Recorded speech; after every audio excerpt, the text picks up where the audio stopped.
हे students, 11th class में आज हम यूनिट 4 पढ़ेंगे chemical bonding and molecular structure.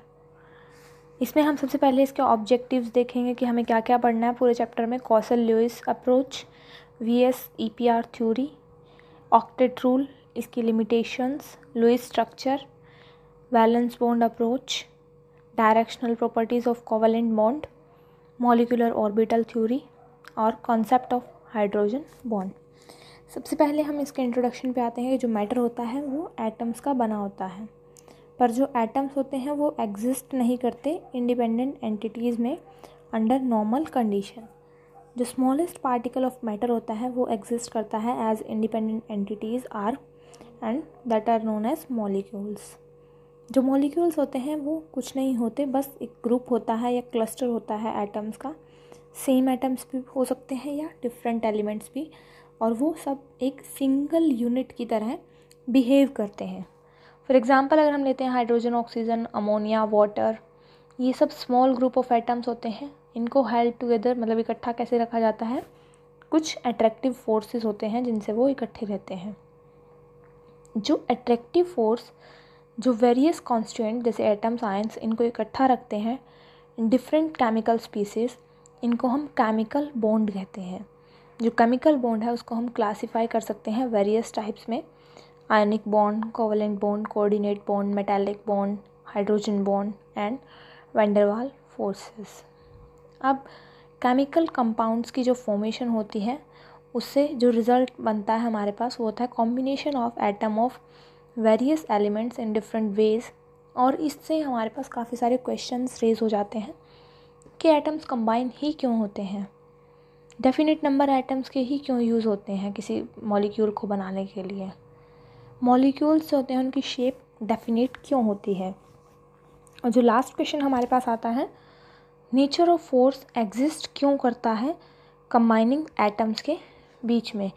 ये कुछ क्वेश्चंस हमारे पास नॉर्मल या जनरल क्वेश्चन आ जाते हैं।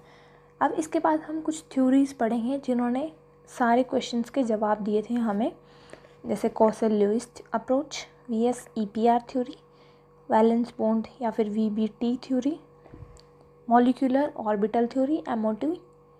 और अब हम सबसे पहले स्टार्ट करते हैं कॉसल-ल्यूइस अप्रोच से। Kossel Lewis approach to chemical bonding.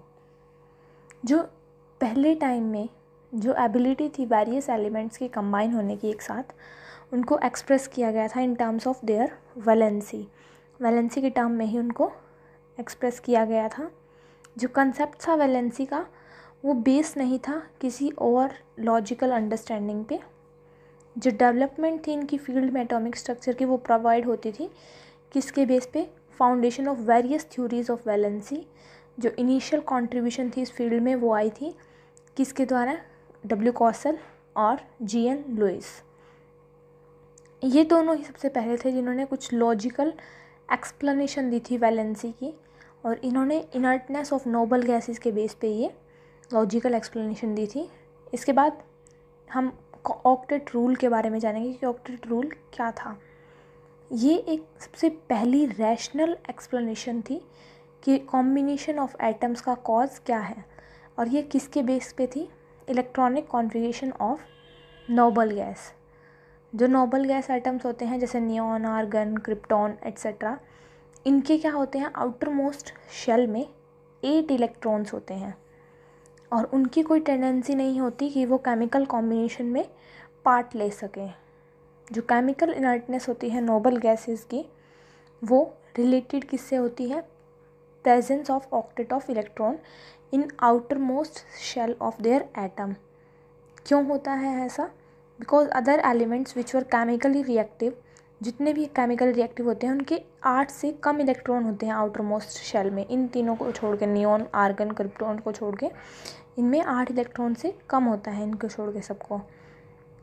तो जो ऑब्जर्वेशंस आई थी, जो कॉसल्स ने, लुईस ने एक साथ रखी थी, एक जनरलाइजेशन बनाई थी, उसको ऑक्टेट रूल का नाम दिया गया था। ऑक्टेट रूल क्या बताता है कि जो एटम्स होता है वेरियस एलिमेंट्स का वो केमिकल कॉम्बिनेशन में एंटर करता है, और उससे क्या होता है, कॉन्फ़िगरेशन अटेन होती है 8 इलेक्ट्रॉन्स की किसी भी आउटर मोस्ट शेल में। This rule states that atoms जो होते हैं वेरियस एलिमेंट्स के एंटर करते हैं केमिकल कॉम्बिनेशन में, और क्या अटेन करने के लिए, ताकि एक 8 इलेक्ट्रॉन्स की कॉन्फ़िगरेशन हो जाए उनके आउटर मोस्ट शेल में। इसी के लिए वो क्या करते हैं, अलग अलग केमिकल कॉम्बिनेशन में एंटर करते हैं। जो वो इसलिए करते हैं, they do so either by transference of electron और by mutual sharing of electron से ही वो कर पाते हैं। नेक्स्ट है Lewis symbol. Lewis symbol propose किया था, इलेक्ट्रॉन्स जो होते हैं इन्वॉल्व होते हैं in process of combination are outer shell electron, और इसीलिए उनको वैलेंस इलेक्ट्रॉन कहा गया है। जी.एल. लुईस ने ये प्रपोज किया था, इंट्रोड्यूस किया था सिंपल नोटेशन रिप्रेजेंट करने के लिए वैलेंस इलेक्ट्रॉन किसी भी एटम के अंदर। ये नोटेशंस जो होती हैं लुईस सिंबल या फिर इलेक्ट्रॉन डॉट सिंबल होते हैं। इसके अकॉर्डिंग जो ये नोटेशन होती हैं सिंबल की, एलिमेंट्स की, रिप्रेजेंट करती हैं nucleus as well as electron in the inner shell. जो इलेक्ट्रॉन्स के इनर शेल होते हैं उनकी सारों की रिप्रेजेंट करता है कि एलिमेंट्स कौन कौन से एलिमेंट्स हैं, उनको सबको रिप्रेजेंट किया करता है। जो इलेक्ट्रॉन्स होते हैं आउटर शेल में, इनको रिप्रेजेंट किया जाता है by dots surrounding the symbol. जो सिंबल्स होते हैं उनके आसपास जो डॉट्स होते हैं उनसे पता चलता है कि कितने इलेक्ट्रॉन्स, जो वैलेंस पेयर, ऐसे इलेक्ट्रॉन डॉट सिंबल से ही वो पता चलता है। जैसे लिथियम में 1 होता है, बैरियम में 2, बोरॉन में 3, कार्बन में 4, नाइट्रोजन में 5, ऑक्सीजन में 6, फ्लोरीन में 7, नियॉन में 8। इसका सिग्निफिकेंस क्या होता है, अब लुईस सिंबल का सिग्निफिकेंस क्या होता है? जो नंबर ऑफ डॉट्स होते हैं लुईस सिंबल में, ये नंबर क्या बताता है? वैलेंस इलेक्ट्रॉन का नंबर बताता है। जो कॉमन वैलेंसीज होती है इलेक्ट्रॉन की या एलिमेंट की, उनको हम कैलकुलेट कर सकते हैं फ्रॉम वैलेंस इलेक्ट्रॉन। जो कॉमन वैलेंसी एलिमेंट्स की होती हैं, या तो वो नंबर ऑफ डॉट्स या फिर 8 माइनस नंबर ऑफ डॉट, उनको हम ये कह सकते हैं कि एक डॉट है तो वो 1 भी आएगा, या फिर वो 8 माइनस करके भी डॉट्स को, उसका हमारा आंसर आ सकता है। फॉर एग्जांपल जो वैलेंसी होती है लिथियम की वो 1 होती है, बैरियम की 2, बोरॉन की 3 एंड कार्बन की 4 रिस्पेक्टिवली। और जो नियॉन, ऑक्सीजन, फ्लोरीन और ये नाइट्रोजन होता है, इनको हम 8 में से माइनस करके देखते हैं। मतलब जिसका 4 तक आए उसको हम एज इट इज़ लिख सकते हैं, पर जिसका 5 से अबव आने लगे या 5 आने लगे तो उसकी वैलेंसी जो है हम उसको 8 में से माइनस करके देखते हैं। तो यहाँ पे हमारा 8 में से माइनस करके आएगा नाइट्रोजन का 3 और ऑक्सीजन का 2, फ्लोरीन का 1, और नियॉन जो होता है उस पर पूरे 8 के 8 प्रेजेंट होते हैं। तो जो नियॉन की वैलेंसी होती है वो दैट इज़ 0 ओनली। तो हमने पढ़ा है ऑक्टेट रूल और लुईस सिंबल्स। तो लुईस सिंबल्स का सिग्निफिकेंस क्या होता है, उसको हम कैसे डिनोट करते हैं, कितने डॉट्स आते हैं, उनको हम कैसे काउंट करते हैं। कल हम नेक्स्ट वीडियो में आयनिक बॉन्ड्स पढ़ेंगे। अगर आपको इनमें कोई कन्फ्यूज़न है तो please comment in the comment section.